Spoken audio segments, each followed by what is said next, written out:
lot of soul. This is Bass Talk Live. Your host, Mark Jeffries and Matt Pangrack. BTL is brought to you by Lowrance, Lose, Strike King Lures, Bass Cat Boats, Ducket Fishing, Spro, AFCO, Big Bite Baits, Sunline, and TH Marine. BTL coming at you.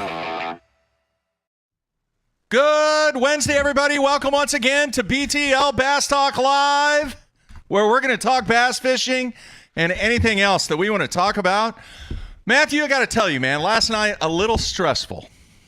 How little so? stressful. Well, How so? Here's the deal, all right? In the studio, when you have reports of massive quantities of lightning coming into the area, it is a mad dash for me to unplug and disconnect everything because I take no chances after being hit by lightning one time already here in the studio.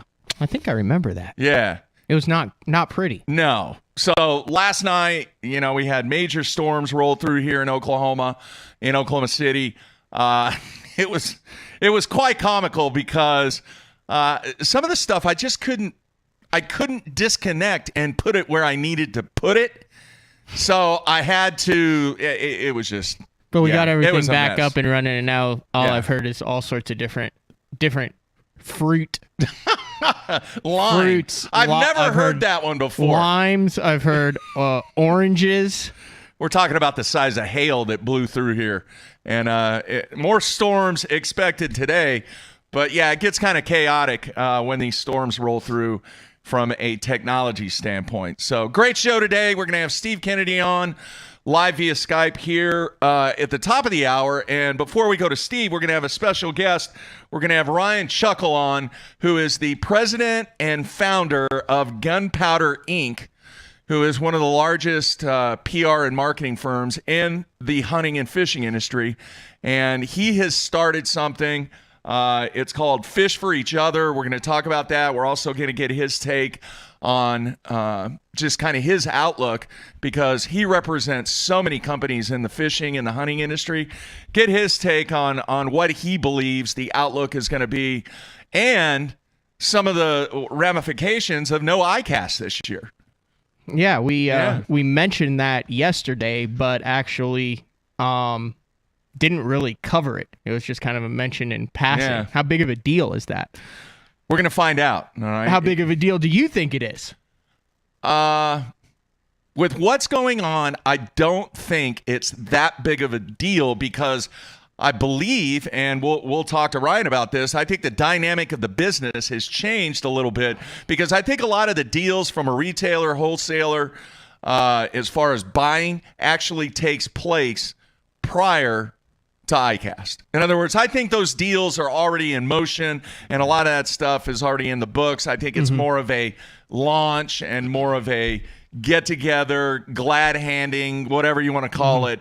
I think the dynamic has changed over the years. Gunpowder, based on their website, they have Costa, Academy, Mercury, Humminbird, Minn Kota, Abu Garcia, Berkeley, Thor, Beretta, Durasafe, Camus Boats, GoPro, Guy Harvey, Nesco, Seiko, Southern Guns, and Kind Humans, and Shard. That's a lot of companies. That's a lot of big-time companies. I think they were behind that One Boat Network kind of reality show that they did where they like helicoptered the Vexuses into El Salto. Yeah, that's crazy. We'll talk maybe a little bit about that. But it's going to be interesting to get his take on what he feels is going on. And quite honestly, I don't know who really knows, but I think you can see some tendencies. My interest is what it's been like for these companies over the, locked-in period. The stay-at-home? Yeah. As far as are they able to produce or provide? How much are they selling? How much inventory is in hand? How much did the disruption in China affect a lot of these companies? So we'll get his take and then have him talk a little bit about Fish for Each Other, which he created and put together. So good show today. Dude, I dug up some stuff. I found the media drive. I actually have the photos that I took in 2007 at the Elite Series at Clear Lake, of which we're going to break down that entire week with Steve when he's on today. And 40 pounds, man, that was pretty amazing. And it could have been a lot more. Yeah, because of the situation, because of the law in California about where the fish must be. Inside the mouth. Yeah. Have you ever had to do that in a tournament setting, throw back a fish? Now, based on where we fish, it would strictly be a bed fish that was hooked outside of the mouth. Have you ever had to throw one back? No. I did this past year in the Costas on Table Rock. Really? I caught about a 2.25 pound spot on a Ned rig, and it ate it.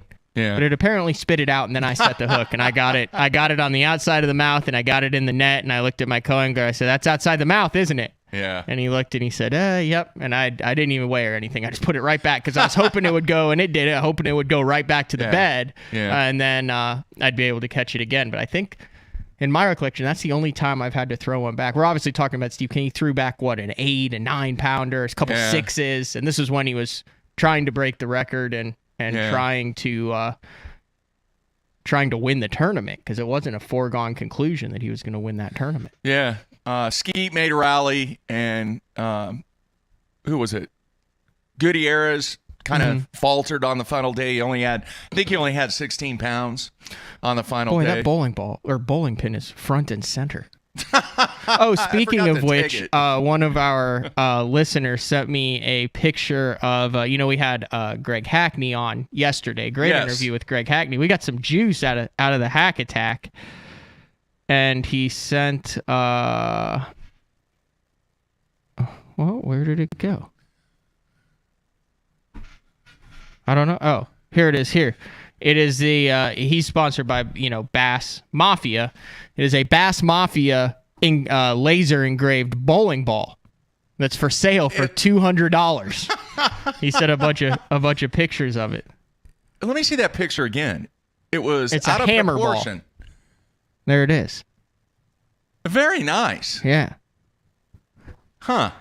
So there combines your two loves right there. I guess kind cool. of a engraved bowling ball. It said on sale on the BBC boards, Bass Boat Central, the Wild West of bass fishing message boards, for $200, and it can be yours.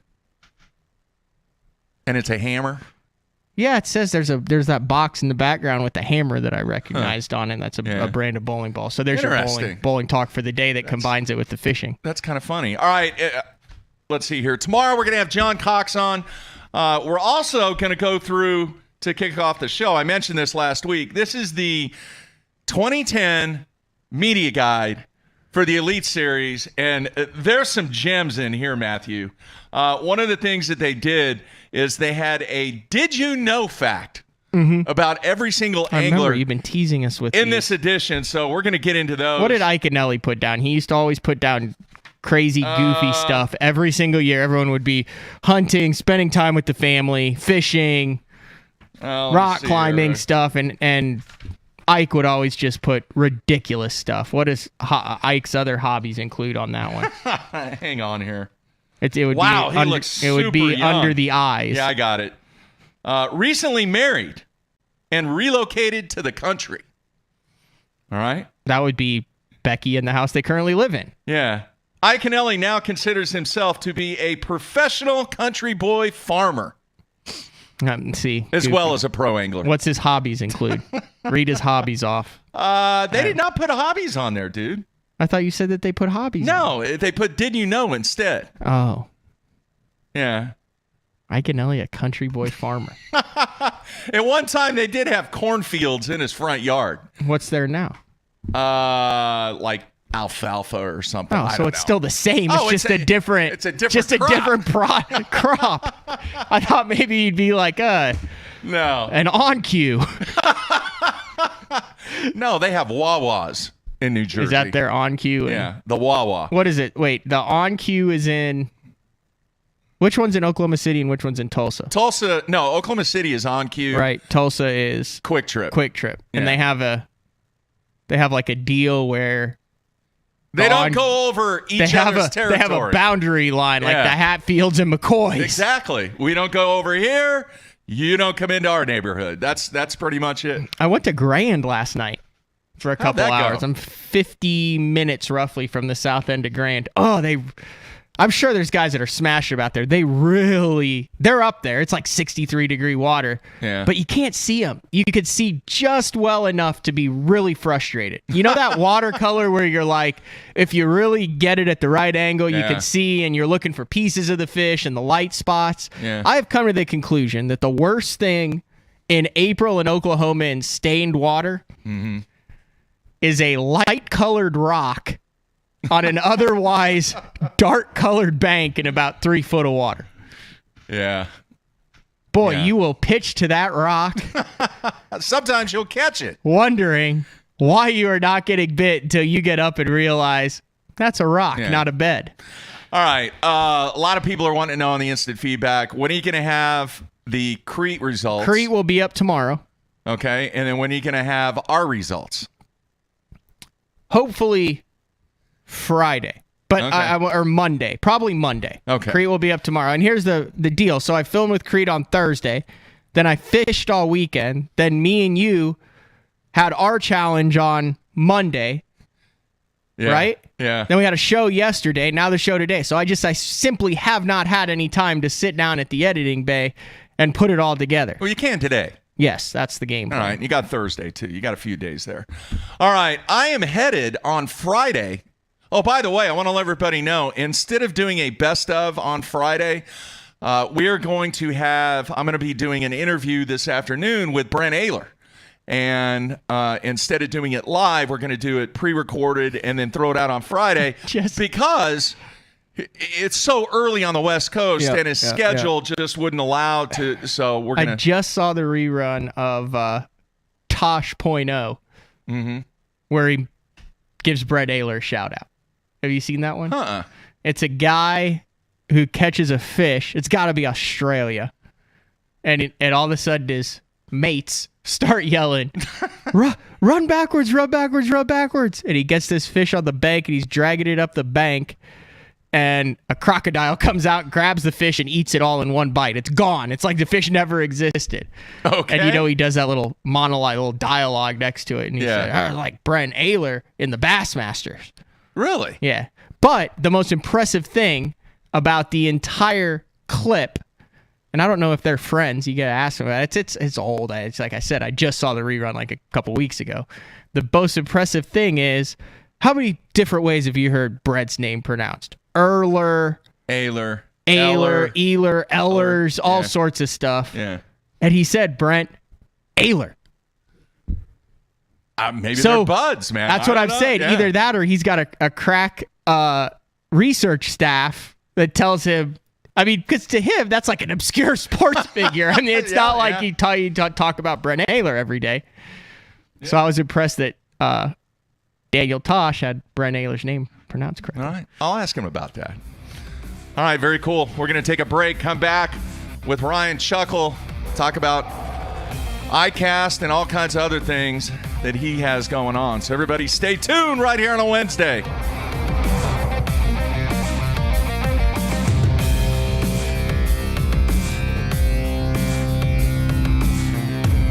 The search for the best combination of value and performance is over. It ends with Elite TI2. From high-res views of active imaging to mapping in real time with Genesis Live, the high-powered performance of Elite TI2 continues to dominate. And now, wirelessly share sonar waypoints and routes between TI2 displays. Get up to $200 cash back when you purchase a Lowrance Elite TI2 or Hook Reveal display. Visit Lowrance.com/offers for details. Yeah, you care about gear ratios, inches per turn, and ball bearings, but most importantly, you want reliability and dependability in the equipment you use. Lew's doesn't cut corners when it comes to the gear they build. The new Speed Spool LFS is the best $99 reel in the market. Go see for yourself.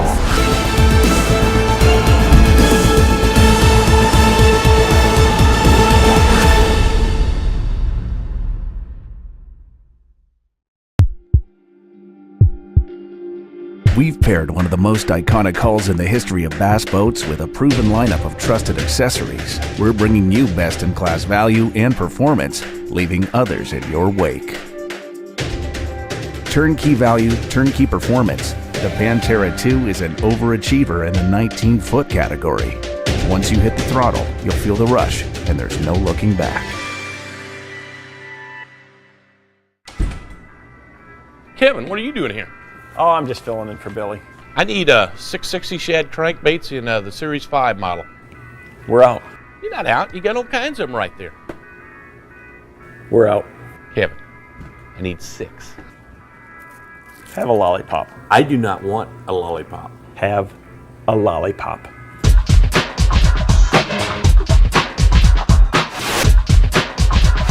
Do you have it in sexy shad color?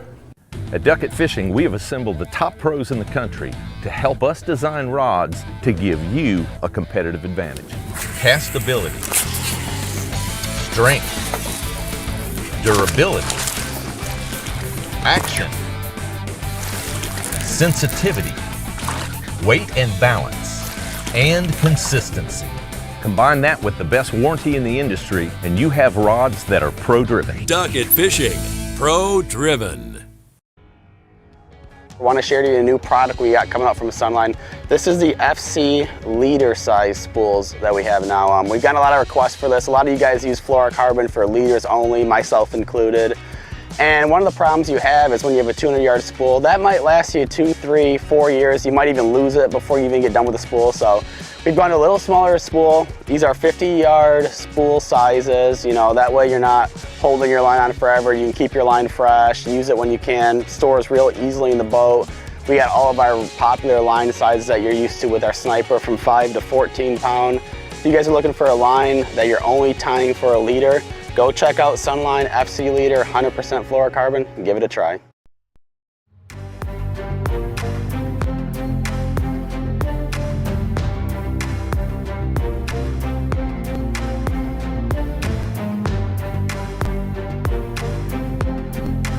All right, we are back on a Wednesday, ready for our first guest. And how many did you catch yesterday?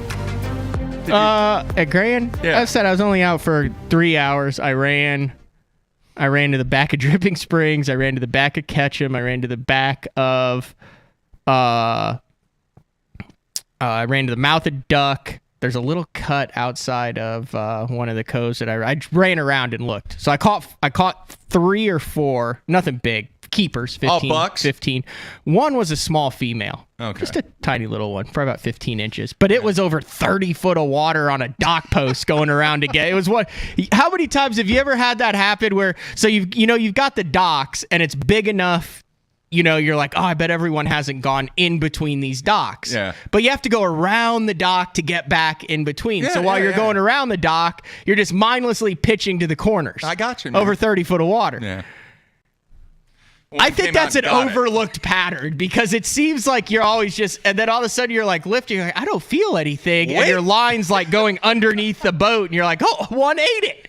Wait till you see the video from our little match. Like I said, I've looked at some of your videos. Did you see the boathouses? No, I was impressed. I will say this. I don't want to give up anything, but I was impressed with your ability to put a spinner bait in between the pontoon and the dock on some of the slips that you fish. Yeah. And your reaction time is pretty good from the time you get bit to set the hook. I mean, it's not Christie-like. No. But it's not too many. It's there.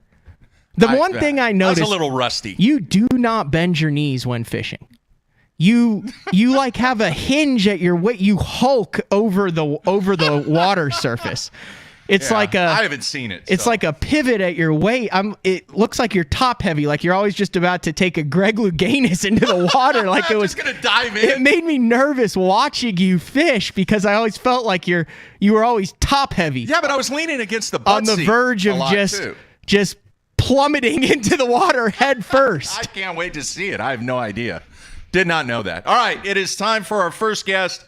We're going to bring him in here right now. Ryan Chuckel, the president and founder of Gunpowder Inc. And let's bring him in now. Ryan, you there, man? I'm here. All right, doing, man. Guys? Doing good. Thanks for taking time out. I know you did a little turkey hunting this morning. How did that go?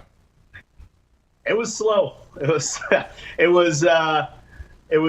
sounded a little bit like the fishing out on Grant, like a lot of running around and not a lot to show for it. But it was a beautiful morning to be out there, and I enjoyed it. So I've got a few more days on my tag. Looking forward to filming. But you've already been turkey hunting this morning? Yeah.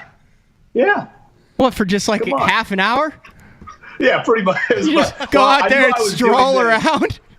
I was excited. I wanted to go. I knew I was going to do this, but I'm like, I'm going to get out there, and I just wanted to see if I could find somewhere they were roosting, and so I figured. So I got up, went, got back, drank a cup of coffee, and here I am. Is this one of those deals where you agreed to do this, then realized that you, be honest here, that you were going turkey hunting, and then went, oh crap, I got to go back and do BTL? There was a moment of scheduling conflict in my life here, and I had to prioritize. And you won over my continued pursuit of turkeys. Thankfully, this is my first day of my tag. I've got like 6 more days because otherwise I might not be here. Yeah, Greg Hackney, we had him on yesterday. He was not the biggest turkey hunter in the bunch. I was so shocked at that about everything. He likes to catch and shoot and kill. He has not been a big turkey hunting connoisseur. Interesting. Yeah, kind of surprised us. All right, Ryan, first up, I want to talk real quick about what are your thoughts on ICAST being postponed? You have so many companies that are heavily involved in this event. What's been the feedback, and what are your thoughts?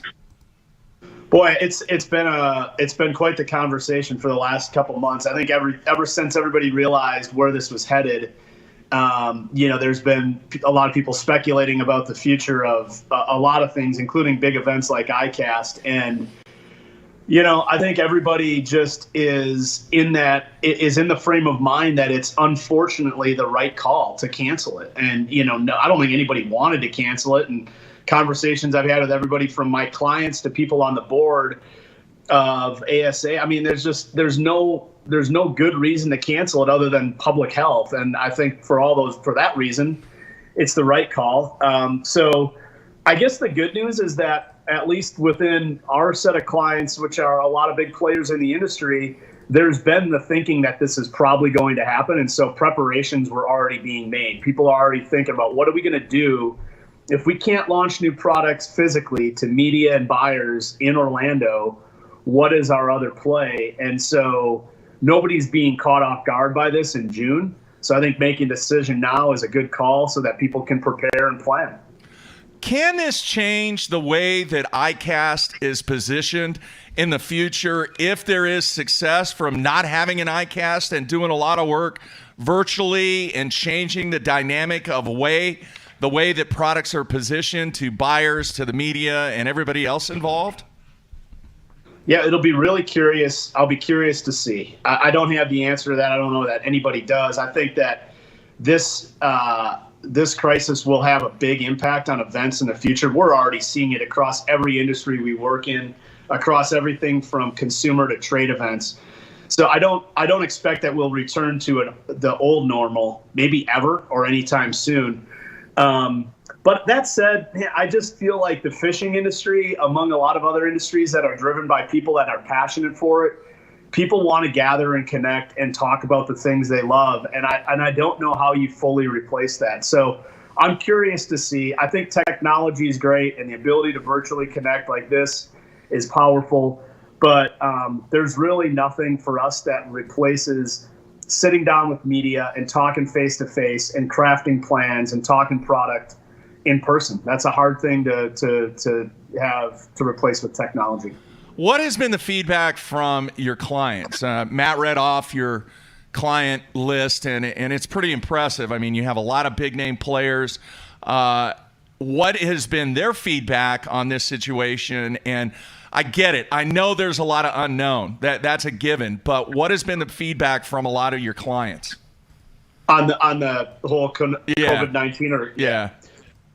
Man, it's interesting. We're on calls daily with clients talking about their business, talking about future plans. Right now everybody is in just triage, right? We're trying to figure out how we get through this time when nobody's really shipping. A lot of manufacturing is shut down. And so there's just right now a real aura of just, we got to get through this time. But there's also a lot of promise and a lot of hope that everybody shares around the future. There's certain categories within fishing that are crushing it right now. I mean, combos at big retailers that are open are doing great. And what's interesting, it's not just kids, it's families that I live in an area with a ton of lakes. I've never seen so many people fishing in my life. Yeah. And I'm personally pretty optimistic that we're going to have a whole new slew of anglers that are made because of this time. And that's a long-term benefit. And so I think everybody in the fishing industry shares some optimism, but knows that there are some tough times right now and dead ahead that we just need to get through. Is inventory an issue right now for a lot of your clients because of the shutdown in China, or is this something where they had ample inventories already? They just don't have the workers because everybody is at home. Yeah, there are supply chain challenges across the industry, and depending on the business, some people are in better shape than others. I would say for our clients, for the most part, it's not really an inventory issue. It's more of a just supply chain, and it really all the way up to just getting retail back up and running. So, I can't speak for the entire industry. I can tell you that my clients, for the most part, are well positioned. The big thing is just, as you look at all the things this affects, it's everything. You said it. It's importing product. There's challenges there. It's people at the distribution centers. It's retailers can be open, but if they can't get people to work there, that doesn't matter. So all those things have to fall back into place to get things up and running as they were. And in the meantime, everybody's figuring out how do we try to make money while a big part of our distribution channels are shut down. And so there's lots of challenges. That's interesting you say about the combo. So I'm assuming it's like a $60, $70 Abu Garcia combo that's a rod and reel that you get at a Walmart, someplace that they can get because they want to go fishing because their family is home. So you're talking probably someone who doesn't have 150 rod and reel combos at home, maybe introducing a lot more people to the outdoors in that, to where maybe if it catches on, it will be interesting to see the residual effect of this as life does return to normal in the future. If those people who had the opportunity to buy that equipment will continue to be purchasers and kind of get hooked on fishing in the outdoors kind of through this and lead to more sales in the future. Yeah, I look at what's going on just in my little microcosm, and I've talked to other people as well. I talked to Edwin Evers, and he was saying that the other day, and he said that he's never seen more people out fishing in boats and families. And same thing on my little lake here. I've seen guys that I know, guys that I fish tournaments with or just seen on the lake. They've now got their wife or girlfriend or 2-3 kids in the boat with them, where it just used to be them alone. And then there's just little ponds, retention ponds, where I see them lined with kids and families. I can almost assure you that none of those people owned a fishing rod or used a fishing rod. And even the little bait and tackle shop that's doing curbside pickup by me, they're getting orders for live bait, but it's, hey, throw in a fully set up combo for my kids, right? I want the hooks and bobbers on it and everything. Those are people that weren't participating in this sport that are now because they're just looking for things to do. And I'm personally excited about that because this is a sport that, as we all know, has been pretty stagnant in terms of growth and bringing in new anglers. And if that's the silver lining in this thing long term, I think that's good for the sport. All right, on the instant feedback, Ben wants to know, will the companies that manufacture domestically fare better than the ones that are depending upon international manufacturing? Not necessarily. There's, as you know, I mean, there are benefits to manufacturing all over the world and versus U.S. and a lot of those are financial, and some cases quality control and access to just supply chain and labor and all those things. The reality is that the situation of being able to import is not as dire as some people would think. It's, I think people just imagine that, this thing started in China, so anything coming from China is shut down. That's not necessarily the case. And so I think people that have a good diversified supply chain are going to be benefiting during this time. And then just great relationships. It's like anything during this time, resiliency is built around having great relationships, whether that's with factories you own or contracted factories or suppliers or retailers. And so I think those with the best relationships and best financial footing are probably the most likely to succeed. It's unfortunate. I know some states across the country, they are allowing people to fish for free, where they're not requiring a license. But that's unfortunate from a statistical standpoint, because it'd be really cool to see what the license spike would be during this time. Yeah, I mean, I think I'll take the benefit, long-term benefit of those people being able to go out and fish for free. Yeah. I'd love to know what the numbers are. I agree. But I love that approach from state governments, as opposed to going the other way and saying, is this dangerous to have people out recreating? I love the fact that governments are looking at this and saying, hey, if we do it safely and responsibly, being out fishing, hiking, accessing, public areas is something that we should open up to people. I think that's a really, really sound approach, as long as people don't take advantage of it and do it responsibly. I agree. I know here in Oklahoma, a lot of the ramp fees are being waived. They're not charging anything, and the wraps have been jam-packed here. So I agree with you 100%. Unfortunately, Michigan, that's another story. That is a mess up there, and I know Mark Zona is working very hard to try and change that. All right. I want to talk a little bit about the initiative that you started, the website, Fish for Each Other. What was kind of the background on that, Ryan? So yeah, our agency, we work a lot in the fishing industry and outdoors and just general recreation. But a big part of our livelihood is built around the fishing industry, and our lives are as well. We're all anglers. I grew up fishing since I could remember, and I've literally got a dream job right now. And I don't want to say that it's self-protection, but when you work in the fishing industry, you quickly recognize that the people that are in this industry are family. And so I like to say, when you're in times of crisis, you protect the ones that you love the most. And outside of my family and close friends, this industry is made up of a lot of people that we as a business really value. And so we right away saw the impact of this on people we know very well, guides in the Florida Keys, that were just realizing a truly backbreaking impact on their business. All their bookings just gone during this critical time. And then more and more guides, we heard bass guides down south. We heard from tackle shops that were shut down, and just, they're brick and mortars, man. That's what they depend on. And they can't just pivot to being all of a sudden online resellers. And so we said, what can we do? And so we started talking. We talked to our friends at the IGFA. We talked to our clients. We talked to everybody that we know in the industry, and said, guys, how do we tackle this? And everybody's answer was, it's giant. We don't know how to do it. And so rather than start a fund and pretend like we're going to raise $50,000 and change the world, we said, let's create a hub. We're going to use the talents we have as marketers and build this little hub where people can come and they can find information about, things around their state. How can you fish? Where can you fish? What's closed? What's open? We want to give access to people to find tackle shops and guides and other small businesses in their area or across the country that they can somehow support financially. Book a trip with them down the road.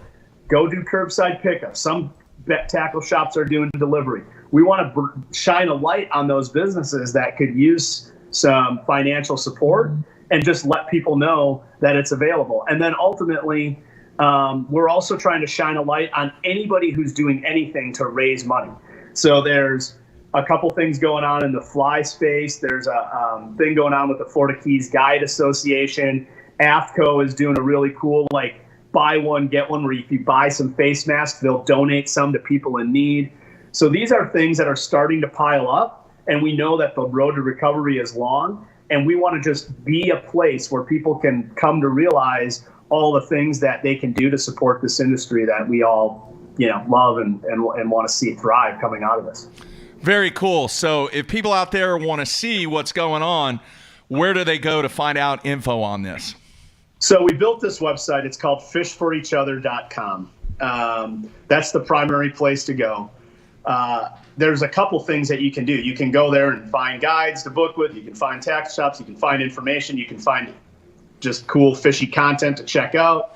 But also, if you know of a tackle shop in your area that's doing something interesting, that is open, doing curbside or whatever, there's a form at the bottom of the homepage. Fill it out. We'll put it on the site. If you're a guide or know of a fishing guide who says, hey, I've got we're open for business in our state, or we will be by a certain date, and I'm accepting bookings, put it on there. We want the more, the better, because we want this.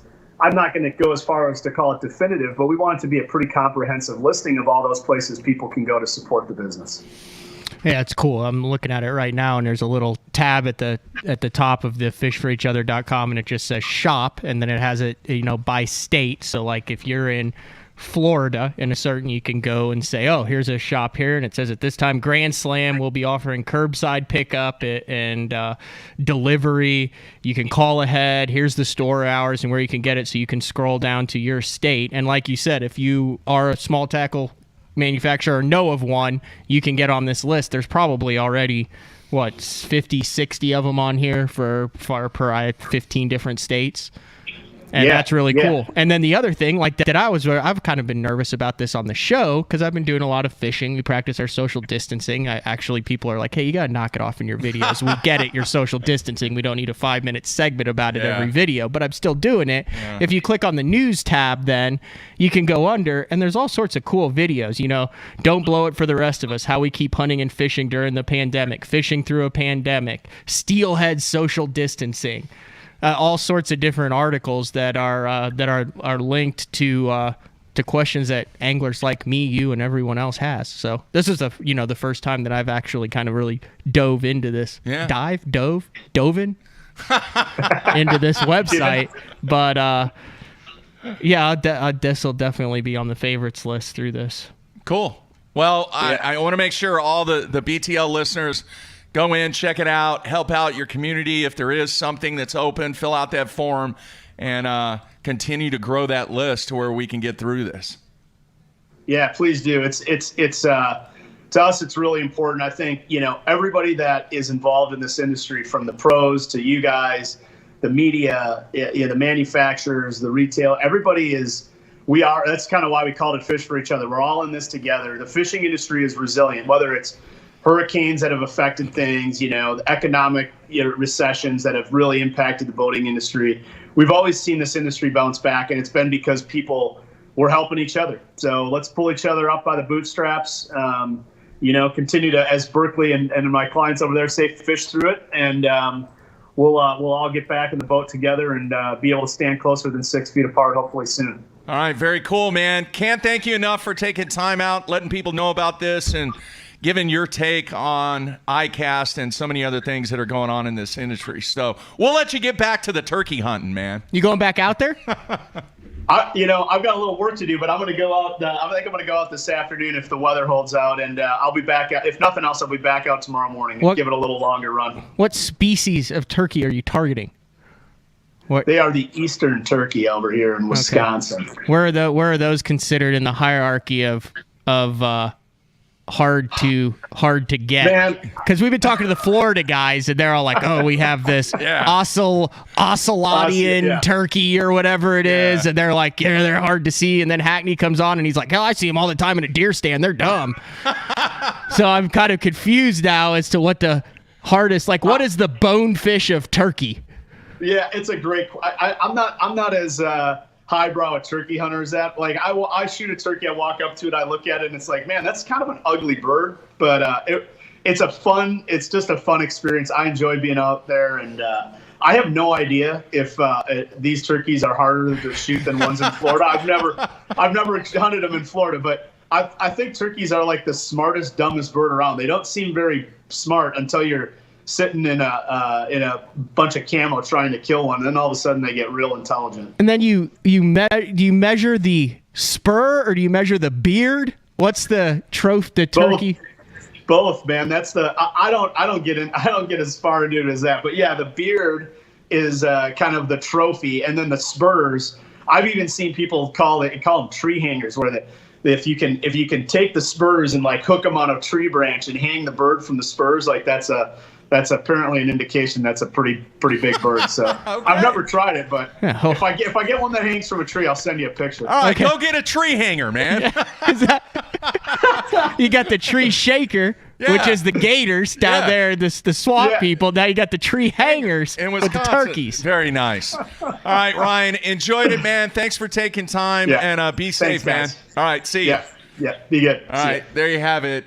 Some good info, good input on some of that stuff. It's a cool website. Yeah. So everybody out there, make sure you check it out. And we're going to take a short break. I'm looking forward to this. We're going to reflect back to the year what, Matthew? 2007. This is correct. And we're going to reflect back to the Clear Lake event with Steve Kennedy. Boy, the records just fell. It was like Preston, then Steve, then Paul Elias. Yeah, it was a crazy And then Elias time. has just gotten to enjoy his 132 pounds.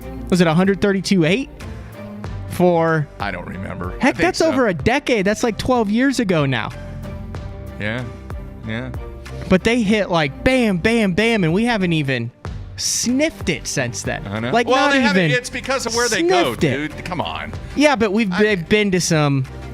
They had 100. If they would go back to Falcon, if they go back to Clear Lake at the right time, it would happen. Something would happen. It might have happened at Santee Cooper.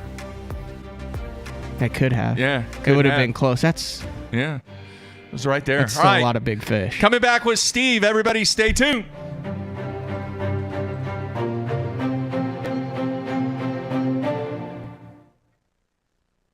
Let's face it, fishing electronics are no longer an afterthought. They've become a necessity. And at the Bass Tank, our experts match you with the right electronics, provide professional installation, and educate you to help maximize your catching results while providing support along the way. Because let's be honest, it's about catching, not just fishing. And when you're ready for better results, join the Bass Tank team. Visit us today on Facebook or go to thebasstank.com. Blue Water by TH Marine. Offering LED lighting solutions for your boat, trailer, truck, ATV, and so much more. Engineered and built to be rugged with waterproof and submersible options. Designed for easy installation, Blue Water is available in a variety of colors and styles. All backed by a limited lifetime warranty. Blue Water by TH Marine.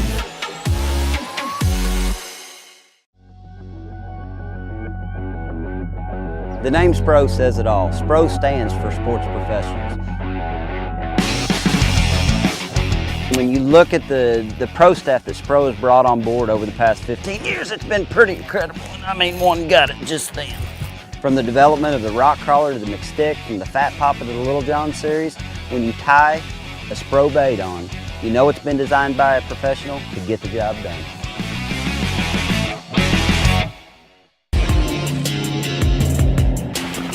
While I travel the country on the Bassmaster Elite Series, I simply can't let the weather be the reason I don't win $100,000. That's why I use AFCO clothing to keep me warm, dry, and protected from whatever Mother Nature wants to throw at me. My season depends on it. My career depends on it. AFCO, any fish, any water. All of us on the Pro Tournament Trail use Gamakatsu hooks. Why? Because they are absolutely the best. It's not about how many bites you get. It's how many you put in the boat. Gamakatsu makes hooks for every fishing style. We didn't come this far to lose fish. Did you? For more information, visit gamakatsu.com.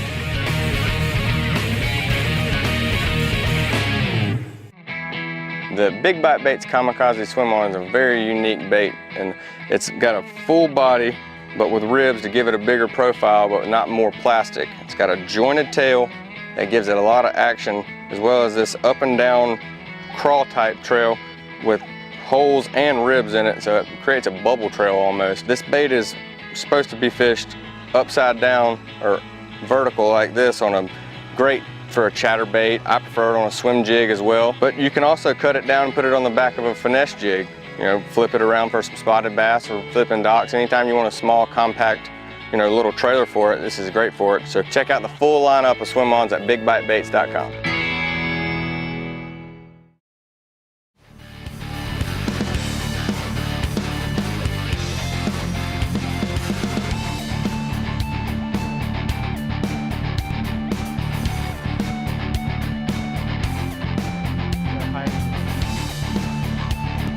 All right, we are ready for our next guest here on a Wednesday. And I had one of the original shots that I took. Dude, I got to tell you, I've done a lot of things over the years, but the day that me and my boat driver pulled up on Was Steve, it Dano? I think, was it Dano? I think it was Dano. That was the first year you met Dan O'Sullivan. Yeah. From Advanced Angler, who Yeah. then wrote and... It was epic. It was memorable. There was nobody else around. And the expression. How many of those moments have you had as far as like when you were, because you remember this was before live, you basically had. Well, no, this was the very first time that I actually had a laptop. No, but I'm just saying in the grand scheme of tournament bass fishing, they would take off. I would follow him. And they would come back to the weigh-in. Yeah. And the first thing that anybody knew what anybody had is as they pulled in and started pulling their fish out. There would be 2 still photographers out there. Yeah. And you would have Steve Price and Louie would be at the weigh-in interviewing these guys. And that was pretty much it. You had no idea what went on during the day. So that's what Jeffries, you were out there.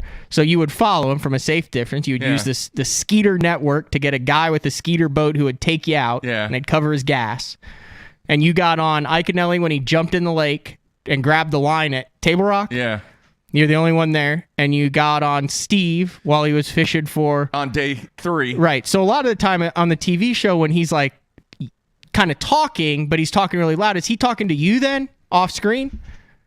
Yeah. Yeah, he was talking to us. Yeah. Who else? Have you gotten on anything else crazy where you're the only one where you're like, this is history? Did you get on Elias on Falcon? Yes. Yeah, that was when him and Ish were going at it. Yeah. We were the only ones there, and then the word got out somehow, some way, I don't know, and then there was about 2 or 3 boats.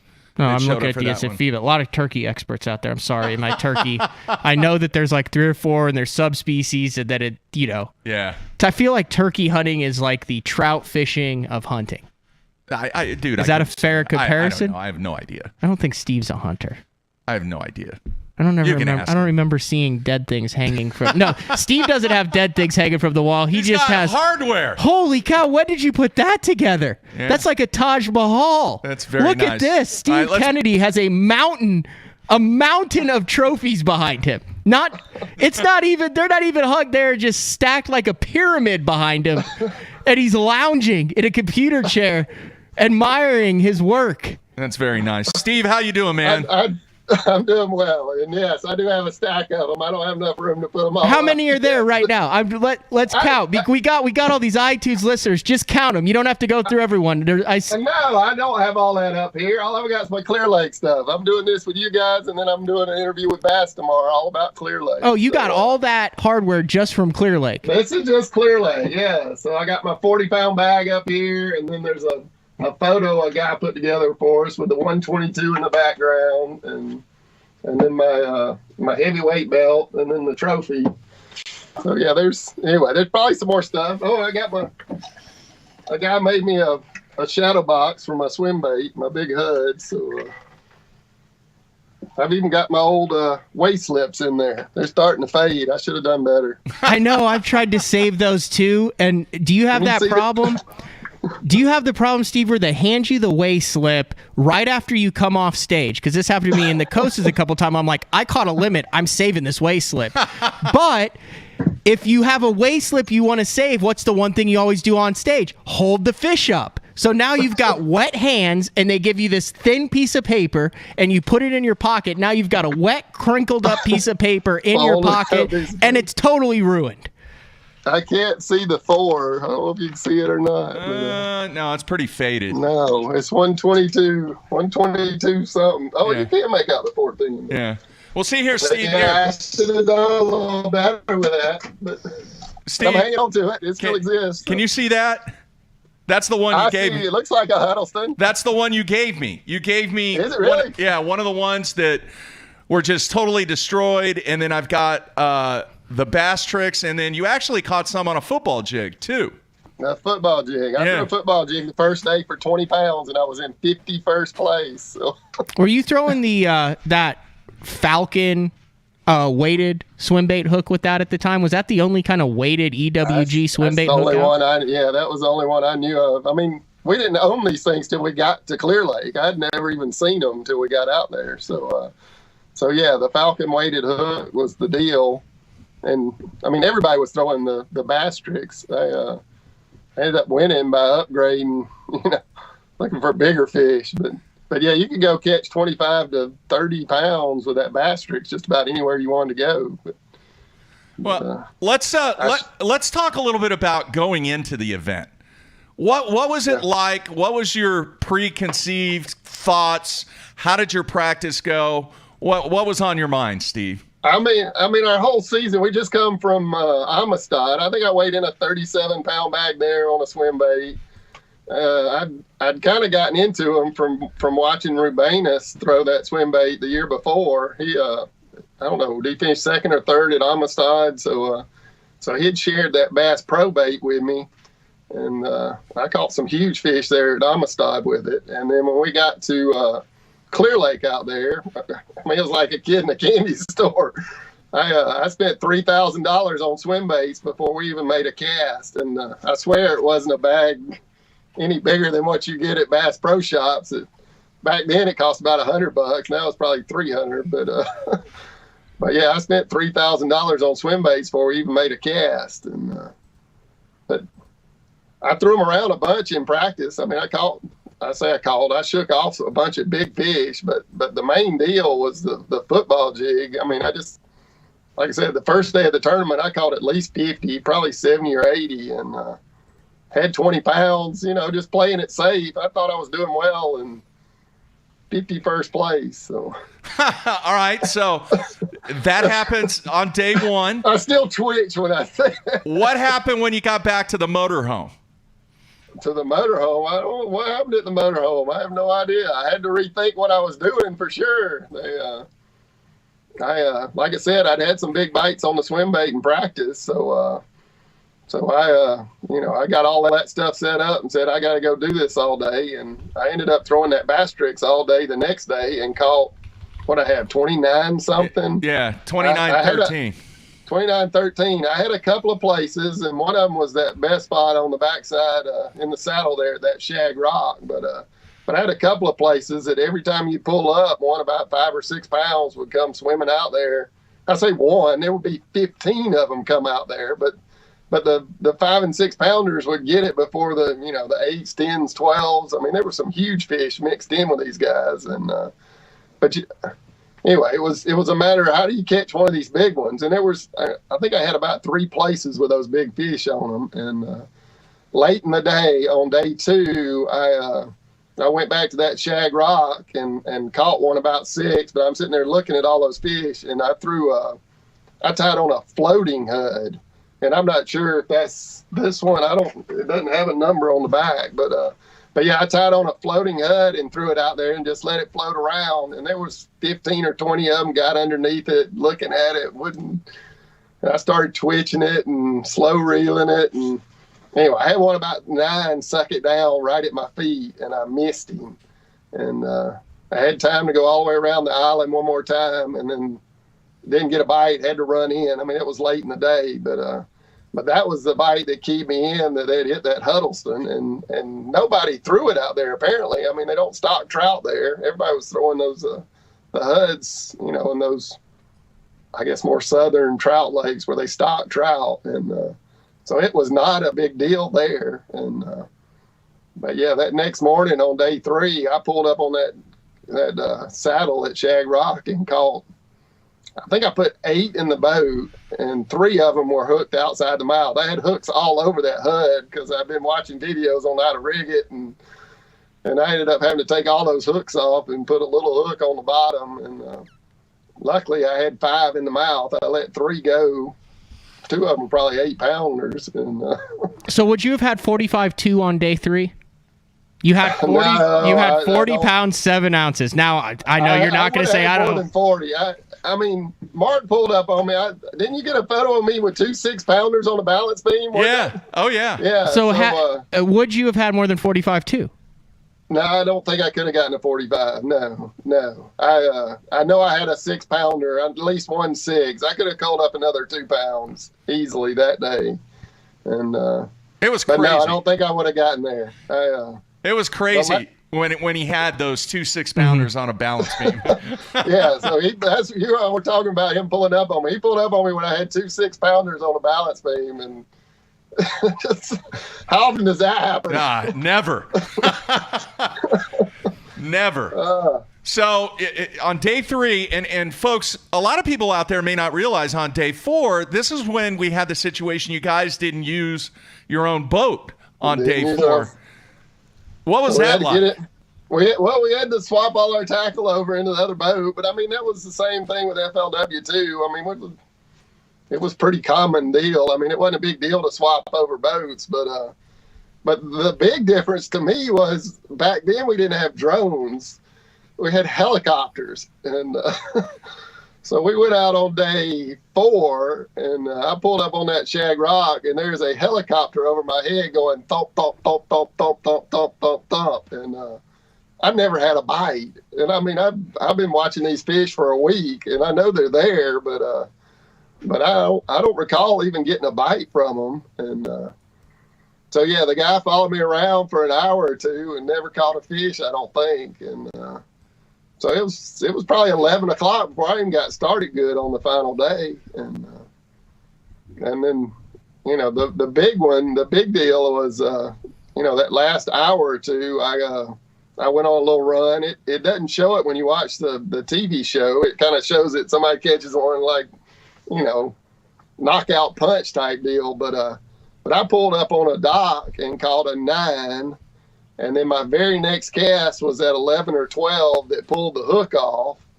And then I made 2 or 3 more casts there. And then I ran to the next point and made 2 casts and caught that 10 that I had to let go because he was hooked outside the mouth. All of that went down in like 15 minutes flat. And so, yeah, I went from, you know, nothing, not a chance, I'm going to win this thing, to almost 30. I think I ended up with 32 something. But yeah, that 9, I had a 9, and I ended up catching another 8 somewhere, I think. So What was the smallest fish you had on day 4? I think I had a 6. No, I called the 6. I pulled up on that point. Okay, so day 3, I caught almost 37 pounds. I mean, I don't know, off that first spot. My first 5 fish were high 30s. And then I went all day. I left Shag Rock. I went to the next point, and my second cast, I had about 10 come up, and he hit me about 5 or 6 feet from the boat, and I broke him off on the hook set. So I lost the only Hud that I had, the only one. So I ended up throwing that Bass Pro Shops around. I think that's what I caught that morning. And I threw the Bass Tricks too, but that's what I ended up catching the 6-pounders on.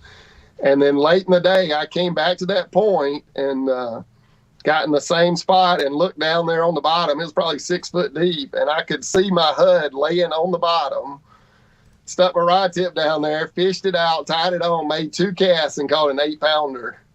And, I remember that. Wow. So that's what got me to 40 that day. So I ended up culling my 6. So they were all, 7 to 9. I think I had a 9-2 one day. So that may have been, the big one may have been a 9-2 that day. I'm just trying to get to the math somewhere where you had 45-2 and had to release it, but it didn't happen. I can't get to 45. I might have. I lost that 11 or 12. I don't know how big it was. It pulled the split ring off, and then and the story, and then I had and then I had another one that was probably, I called it a 9 at the time, but it was probably a 10. So I had a 10 I let go, and I want to say I weighed in a 4-pounder, 3.5-pounder the last day. So. So I think I could have scared Elias's number, which you didn't know was his number at the time. You set the number. Right. I didn't. Right. Yeah. I think I might still hold the overall record with what I actually called in most that fish tournament. in the boat. Now here's what people don't realize. To beat those numbers, I think, or I would have been really close to it. Here's what people don't realize. But I couldn't have done the 45. No way. Going into that final day, you were not the favorite. Granted, you were coming off the 40-pound bag, but I remember covering this and looking at it. This was a West Coast swing. Everyone was really looking forward to him coming out to Clear Lake, and you had Greg Gutierrez, who's a firefighter, fan favorite, been around forever, that was leading the tournament. Then you had, after day 3, then you had Skeet Reese in third, who, that's like Skeet Reese in his prime, doing things, coming off of bags 26, 27, 35. You were in second after your 40-pound bag. But then you had Jared Littner, who was a young, up-and-coming West Coast pro. Then you had John Murray in sixth, the West Coast legend out there. Yeah. Kelly Jordan in 7, who has been, more big bass than anybody. And then Gerald Swindle, who that was part of the Team Sitco there, who was getting a ton of press. So you catch a 40-pound bag, and you're kind of lost in the mix going into the final day here with everyone else that's in the top 10. That's anyway. Can't argue with that. But I was also, that whole time period, we were going just to incredible lakes. I got, 3 times over 100 in that same time period. It was all those lakes just set up perfect for the way I like to fish. And this year was setting up the way I like to fish, but I'm not sure we're ever going to get to fish. You will, Steve. Hopefully things will get better. Anyway, it won't be the same, but Now it'll be in the fall. It's a whole different ball game on some of these lakes in the fall. I was really looking forward to you following Santee in April. There was 2 of them. We had a real good shot at 100, and what was the other one up there? Chickamauga. We had 3 in a row that potential to be huge bags. Did you buy stuff for those tournaments? Like, did you go on a spending spree on more swim baits like you did for Clear Lake? I am stocked up. What? How much did you spend in big plastic getting ready for Chickamauga, Santee, Eufaula? The only thing I went out and bought, high dollar. Is that a bladed jig? That is. That's you're in the chatterbait. That's that fire craw chatterbait. Fire craw chatterbait, and then I got me some Zacos in the orange. And, that's more than those things cost more than a barrel of oil. More than a swim bait now. No, it's more than a barrel of oil. Yeah. Reaction had some red. Is that a Little Dipper? The little one. Reaction had some of those at the Classic. So that's the stuff I've been stocking up on. When are you going to stop throwing orange? When are you going to put the orange chatterbait away? I know it's a spring deal, but is there like an indicator where you're like, all right, let's move away from the orange now? I've never been into orange. That's why I had to stock up. I'm a blue guy. Blue. So yeah, I don't throw them very often. I had to go stock up on this stuff, and I still haven't thrown them. I haven't been fishing in 6-8 weeks now. I can't even remember the last time. So you're the longest I've been in my lifetime without goings. But blue in the spring primarily for you then, instead of the orange. I'm just always been a blue guy. Black and blue, green pumpkin blue. Just what's with the blue? Anything special? I know it's a popular color, but I mean, why do you have so much confidence in it? I don't know. It's Auburn blue. I don't know. It works. You don't throw a bait because it's the color of your favorite college. Really? What? Confidence. Why not? Yeah. Blue and orange. Yeah, why not? Everything. Yeah, why not? Hey, let's see here. I wish I could get a blue and orange one. I'm telling you. There you have it. I All right. guarantee you I'd catch him on it. Mark in Minnesota wants to know, what is up with the bowling pin behind you? Same one as you have there. That's where we went bowling at, where were we? Grand Lake? Yeah. So yeah, we had Van Dam, Zona, you. I don't remember who all was there. And it was a good time. So Steve's a pretty good bowler, man. Anyway, I do okay. I like to think I'm pretty athletic. I can do a lot of things, but He's pretty good. I can make my living fishing. So, so why haven't you been fishing? That was the next question I wanted to follow up after the blue. I mean, just all this COVID stuff going around. We had a pretty good outbreak here. I assume because of the college kids, but yeah, we got 50-something people in the hospital. Still have had over that, more than that, for the last month, and yeah, we've had, I think, 18 out of Lee County have passed, and 16 out of Chambers County, 14 out of Tallapoosa County. So I got 2 kids. I don't want to get caught up in this mess. So No, I totally see what you're saying and understand it. And I don't want to get caught up. There's no reason for me to get caught in this first wave of stuff. Yeah. Anyway, it's a big deal, obviously. So is your stuff organized now, at least? I got my hand sanitizer. I can see the floor in the garage. Well, I didn't want to put it that way, but my recollection when I filmed that documentary was you had a lot of things that were in order but not organized, if that makes sense. Anyway, we're getting there. I've been working on a lot of projects with my wife, doing stuff for her, that kind of stuff, and cleaning up. I mean, I needed some downtime. This is good. This has been real good for me. But, how many boats are in the backyard but it's now? Still not all organized. How many boats in the backyard right now? Same as before, I'm sure. I may have added one, actually, but I don't know. 1, 2, 4? No. At least 5, 6 if you count the canoe. But, you don't know how many boats you have in your backyard. That's next level. I've got more. I got at least 7, I think. But have you ever sold those nitros from your PAA wins, or do you still have all those things? No, the nitros are gone. Okay. I didn't know. I knew at one point he was like, that was when I won that PAA. That was when I won that PAA. Anybody need a boat? Anyway, I've got boats. I've got saltwater boats, big saltwater boat, little saltwater boat, shallow water boat, rocky river boat, 2 bass boats.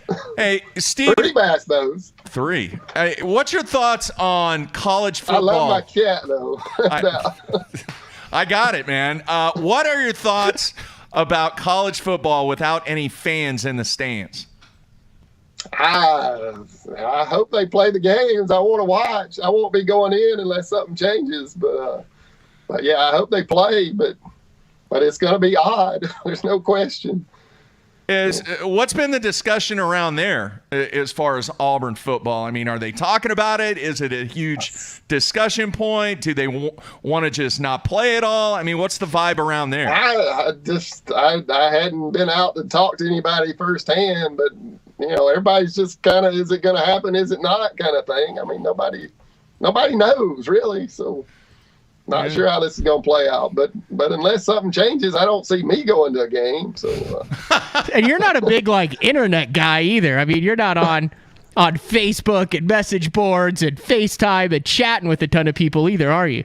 I got some guys I keep up with, but yeah, I'm not. Yeah, you've just been in a cocoon for the last month and a half, Steve. Anyway, yes, to some degree, I'm following everything, but no, nothing fun to report. So, hey, what was the last thing during this break, if any? I mean, maybe there isn't anything. But what was the last thing that you tinkered with from a fishing tackle standpoint?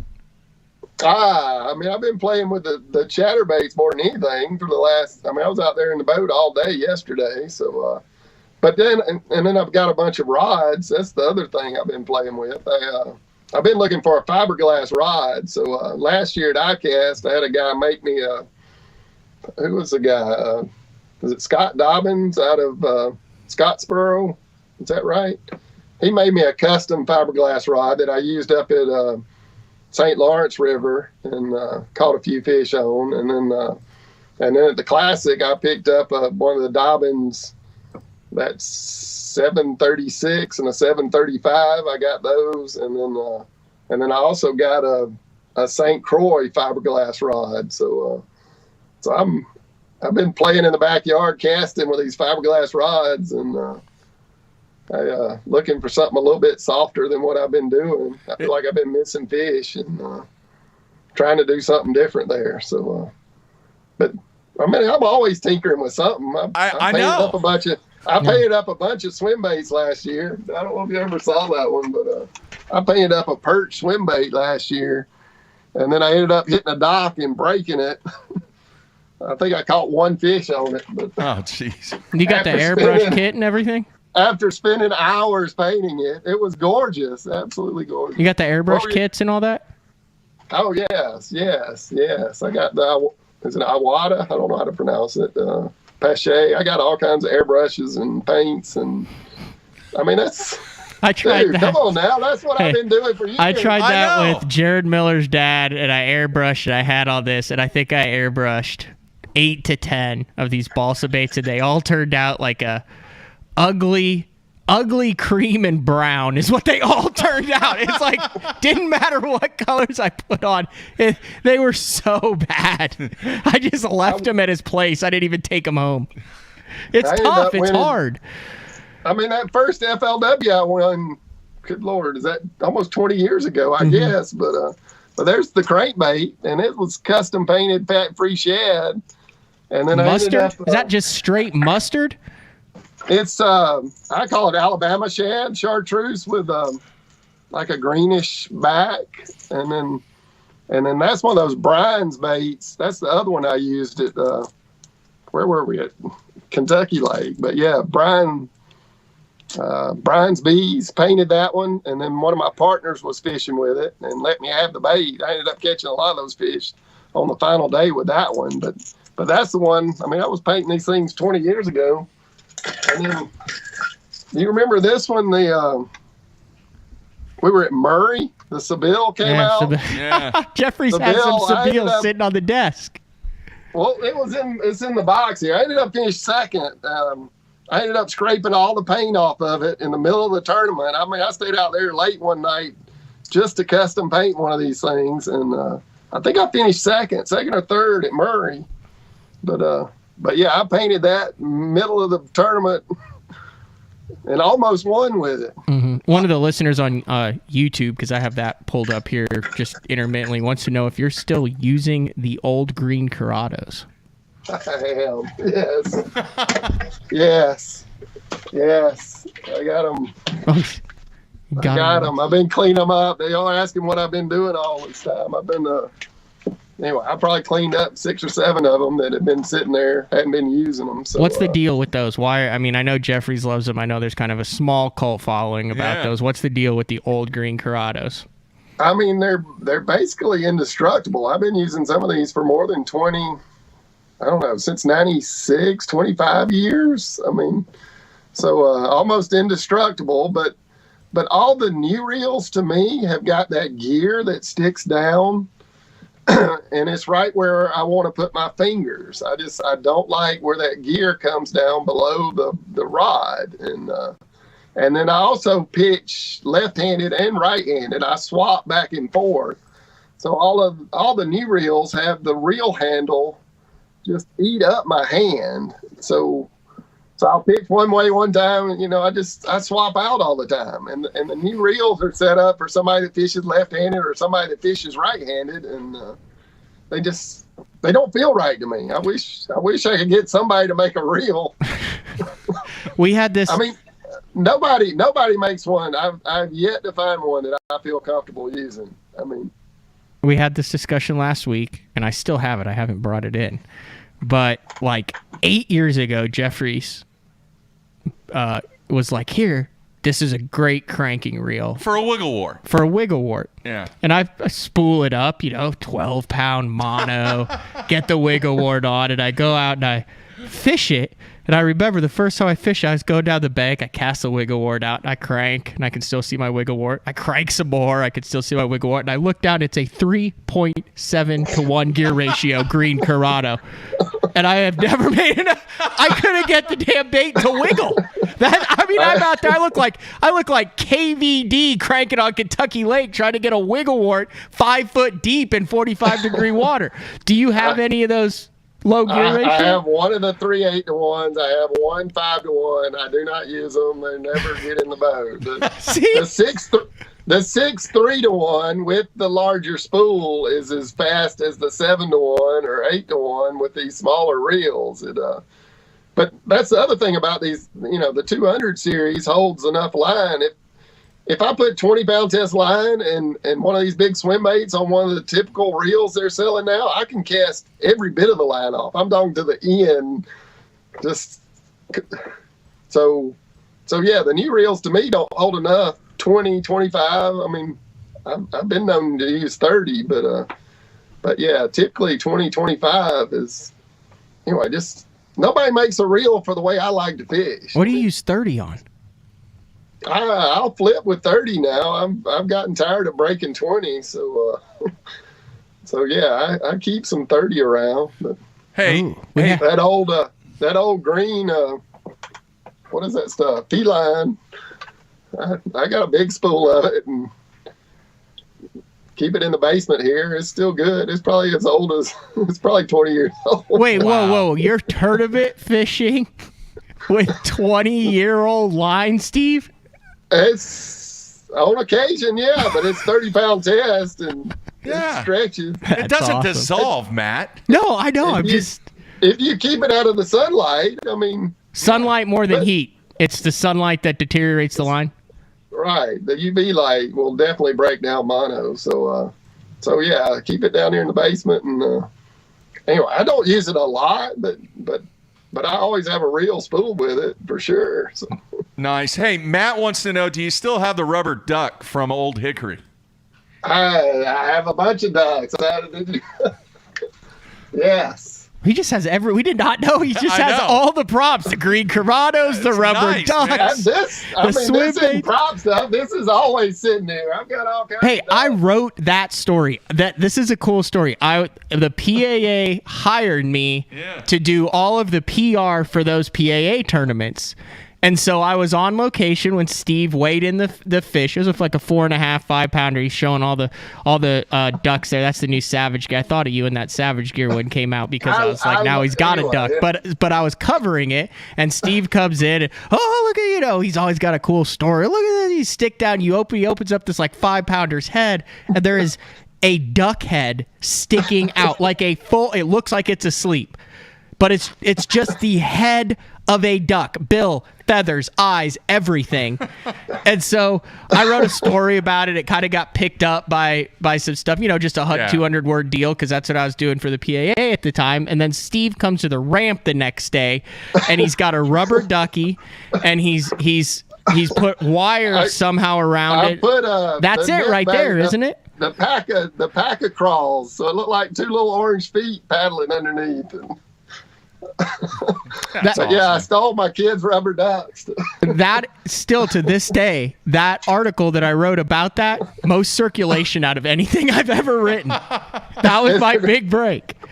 That was anyway, that was a cool deal. What'd you catch that fish on? On a swim bait, of course. Now, when did you realize that? I have never talked to you about this. This is way off. We're done with Clear Lake. Sorry, we're moving on to it. Yeah. When did you realize there was a duck head sticking out of that fish's mouth? As soon as I got it in the boat, I mean, I'm trying to unhook it and look down in there. I'm like, what is that? And is that the duck head? Is that the weirdest thing that you've ever had sticking out of a fish's mouth that you've caught? I've had some really big crawdads, but anyway, lots of fish tails, obviously, but yeah, that would have to be the strangest by far. Because he ate it from the back. It was like he came. I would have thought that he would have eaten it head first. Head first, yeah. But he ate it body first, and it. Have you seen that picture with the live snake sticking out of the? It looked exactly like that, except it was a duck. Like I expected it to wake up. I mean, it wasn't a little bitty duck. No, it was a full-grown duck. But it was. It was an adolescent duck. Like it probably weighed 6 to 8 ounces. That's probably, yes. And had been eaten 2-3 hours before, at the most, 2-3 hours before he ate that swim bait. That's, anyway, I don't know. I don't know how long it takes to digest one. But you know everything, Steve. So have you caught anything on any of those ducks? No, I Never. have not. I've thrown the savage duck, and I haven't had a bite. I know I could get bit on it, but I It's just a big buzz bait, basically, I don't see isn't being it? able to actually catch my bites with it. But Isn't yeah, it like a looked big buzz bait? It's like a whopper plopper type deal. Yeah. Yeah, I mean, there's no question I could get a bite on it, but I don't know that I can catch one on it. I got another one. I don't know if you've seen that one. I got a Weston diving duck too. Even got 2 little feet on the bottom. Wow. I've thrown it, but yeah, I hadn't caught one on it. But I can see it. I mean, if you got around some coots or something, I would think a black one might.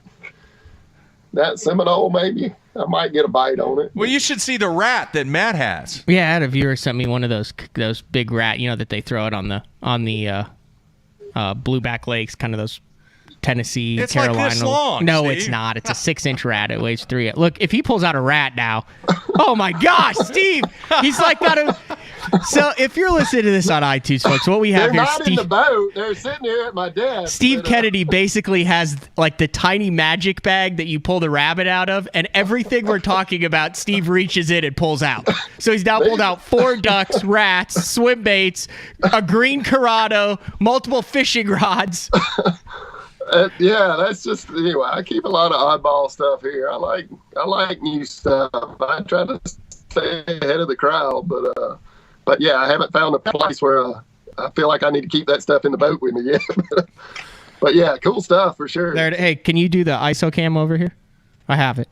I have the duck picture. Oh, really? Yeah. All right, let's see if I can get this queued up. Do you have it really? Yeah. I thought about it, but Okay, go ahead and put A it in 205 front. number sent it to me. I'm assuming that's probably Julia. Yeah, put it in. We're both Oh, you're gonna have to 205. We're move. both- Move the bowling pin. Yeah. All right. So this is what we're talking about. Okay, here, let me get it queued up. All right. I want to see it as much. You're on. And yeah, you can kind of see it there. I can't see it where you are. Well, I that can't camera's see up it. there. Hang on. Let me switch the shot now, Matt. And then you can show it to Steve. All right. That camera up there. Okay. Oh, I'm not watching the show. Hold on. I got to take the headsets off, Steve. Yeah. I want to see this. I remember it, but Let's see. hello. You got it? That's it. That's Yeah. awesome. Wow. Yeah. That's Anyway. cool stuff. Very, very cool. We've had some pretty interesting ones over the years. And not in a fish's mouth, but at one point I found a catfish that was stuck in a tire. So like a 10-pound cat that was swimming in circles stuck in a tire. It actually rubbed a hole in the top of his head where he'd been swimming in circles in that tire. And I dropped you mentioned Konami, I dropped that Konami flash down there and he actually bit it and I caught him and got him out of the tire and let him go. But he was so big he couldn't bend around enough on his own to get out of it. And wow. Just swimming in circles. Hey, I have one more bird question. You mentioned the coots and stuff. So, like, a lot of the kind of Alabama lakes and stuff, they'll have the islands with all of the cormorants and stuff on it, and then they crap all over it, and then it smells really bad and stuff. Have you ever caught a fish around those massive deals of cormorants and stuff, or is it like the acidity in their crap makes it hostile? I don't recall catching them around the cormorant so much. I mean, not where they're nesting, but I have caught them around where the egrets and the herons are Oh yeah. Or nesting. I have, yes. And but anyway, you have to deal with alligators and everything else too. But I'm just curious about those cormorants They and attract coots. the whole food chain, really. But yeah. But I don't recall doing it around the cormorants. But we don't have the cormorants nesting here as much. It's usually herons and cranes and that type stuff. But all right, man. All right, Steve, we're gonna let you go. It has been really, really cool reminiscing about so many things over the years. The Clear Lake stuff, the ducks, everything else. And as always, man, you're one of my favorite guys out there, and I really, really appreciate your friendship and so many memories with the things that you've done over your career. So take care. Appreciate it. Take care. Be safe, and hopefully you guys will be fishing soon. let's hope so. We're headed Sabine next, so yeah, Sabine and Fort. So yeah, let's hope we make those. I've had some good tournaments there. We'll see. All right, Steve, take care, man. Be safe. Appreciate it. All right, see you. There you have it, Steve Kennedy, and some really, really, really good stuff there. That was epic.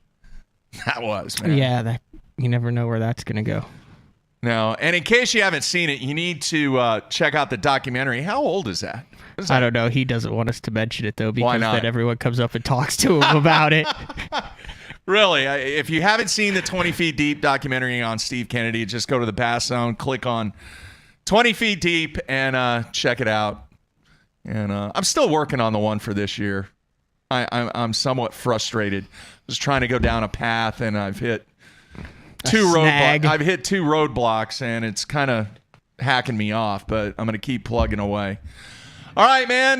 Tomorrow, John Cox. We will. How many calendars do you think he's burned so far? I mean, logistically, only guys fishing the Elite Series, and the FLW Tour, and some Opens, and whatever else he could get in. He was talking not too long ago, helicopters, fishing the same event in the same day. I know. Now we've had 3 reschedules, multiple cancellations, everything. He's had to just take April, May, June, crumple it up, reschedule it, crumple it up, reschedule it, and who knows where it's going to end up with him. I know, man.